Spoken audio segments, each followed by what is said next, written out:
With a warm Monsieur le welcome. Président de la République, Monsieur Bassirou Diomaye Diakhar Faye, nous vous invitons justement à prononcer votre discours.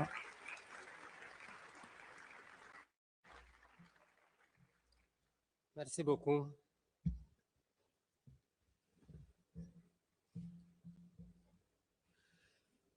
Mesdames, Messieurs les ministres, Mesdames, Messieurs les ambassadeurs, distingués représentants des organisations internationales, chers partenaires techniques et financiers, chers invités, Mesdames, Messieurs, je voudrais d'abord vous souhaiter la bienvenue et un excellent séjour au Sénégal, et nouveau pays champion d'Afrique.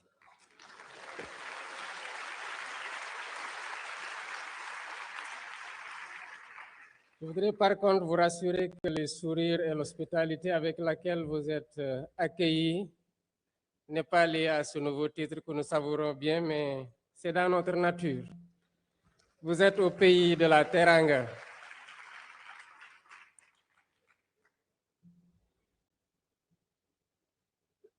Dans la succession des jours et jalons importants pouvant impacter positivement la vie des hommes,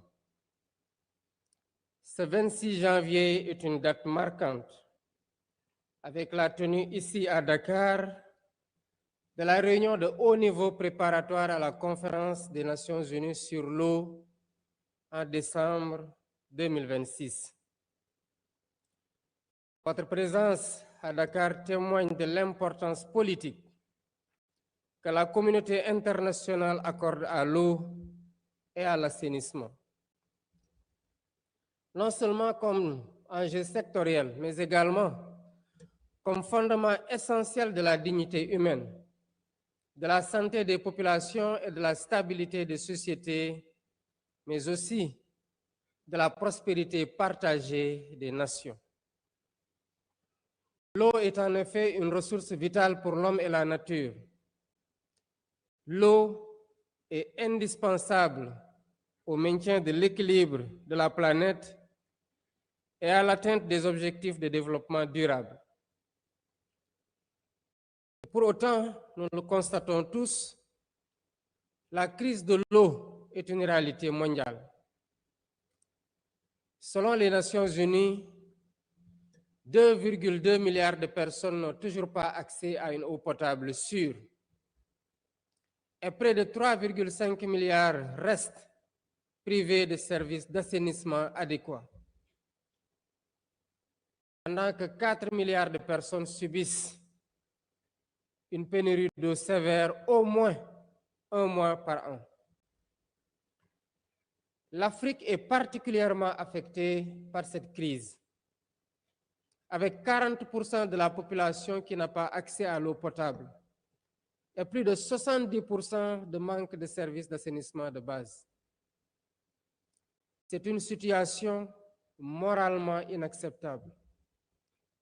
Et tant qu'elle persistera, notre responsabilité collective restera engagée. Car les crises de l'eau alimentent les crises alimentaires, fragilisent les économies, déplacent les populations et exacerbent les tensions. Hélas, la crise s'accroît avec l'accélération du dérèglement climatique qui impacte gravement les liens intrinsèques entre l'eau et le climat.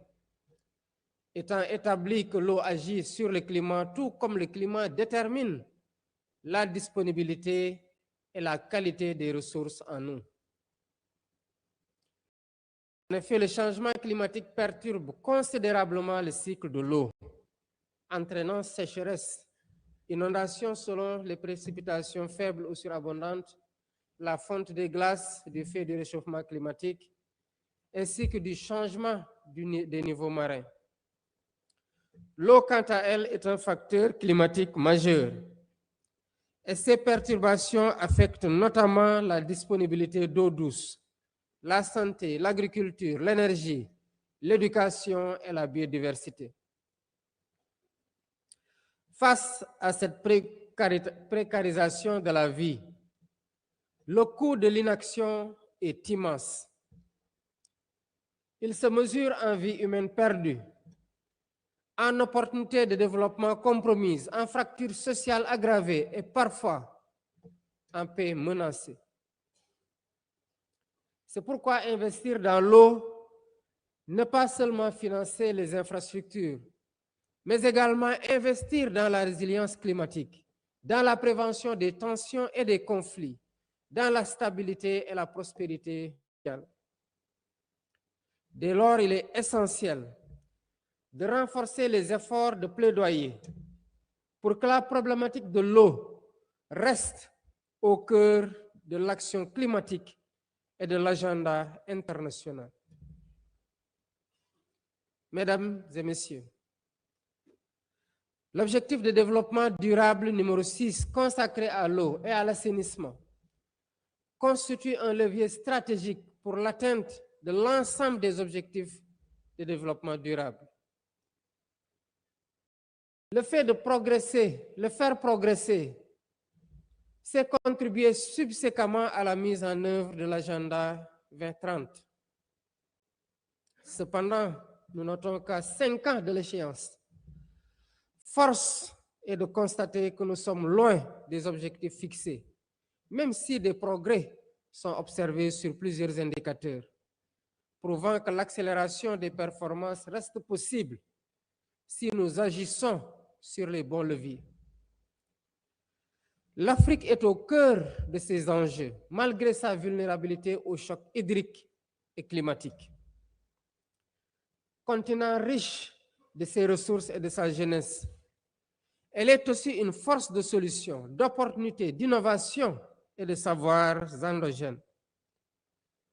Je me réjouis à cet égard que l'Union africaine ait proclamé l'année 2026 année de l'eau en Afrique, en cohérence avec la prochaine adoption de la nouvelle vision africaine de l'eau, pilotée par le Conseil des ministres africains de l'eau, actuellement présidé par le Sénégal, champion d'Afrique.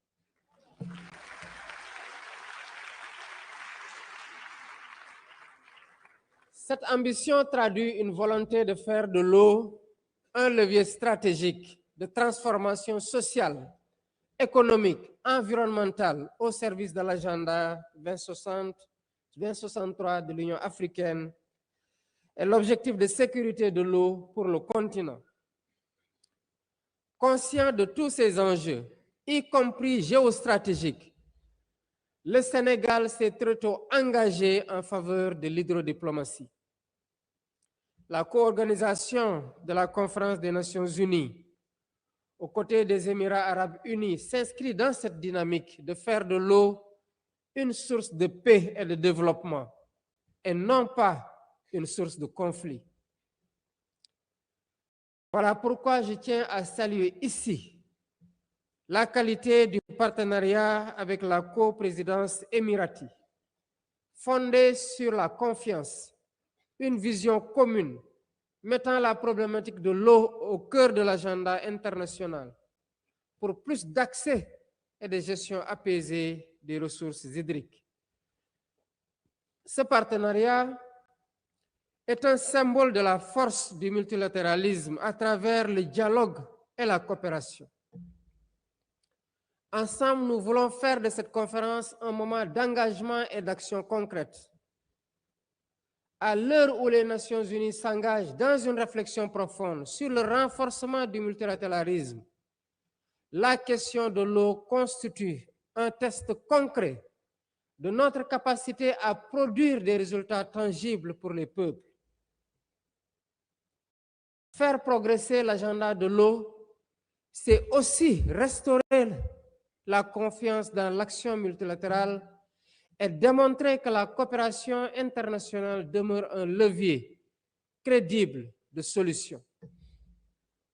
La conférence de 2026 ne devra pas être une rencontre de plus, mais un moment de bascule par lequel la communauté internationale agira pour bâtir des réponses inclusives et durables face aux défis de l'eau, du climat.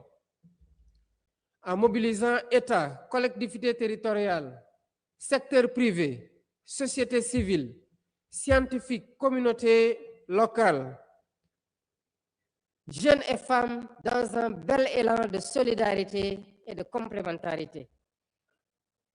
Elle devra aussi apporter des solutions innovantes, adaptées aux réalités africaines. Elle devra aussi apporter des engagements concrets, mesurables et suivis dans le temps. Elle devra apporter une meilleure coordination des initiatives pour éviter la dispersion. Elle devra apporter une mobilisation accrue des financements pour réaliser les investissements adéquats. Les investissements, en particulier dans les infrastructures, sont capitaux pour la disponibilité de l'eau, sa maîtrise et son utilisation. Les besoins considérables, mais les retours sur investissement le sont tout autant, notamment en emploi décent, en croissance inclusive, en réduction des risques climatiques, en stabilité sociale et politique. Toutefois, l'effort d'investissement requis ne pourra être soutenable sans une réflexion renouvelée sur les mécanismes de financement, notamment l'accès à des financements concessionnels, l'innovation financière et la prise en compte du poids de la dette. Investir dans l'eau, c'est investir dans un bien public mondial. Et cela appelle des réponses collectives équitables et adaptées aux capacités de chacun. Mais pour autant, aucune transformation durable ne sera possible sans les peuples eux-mêmes.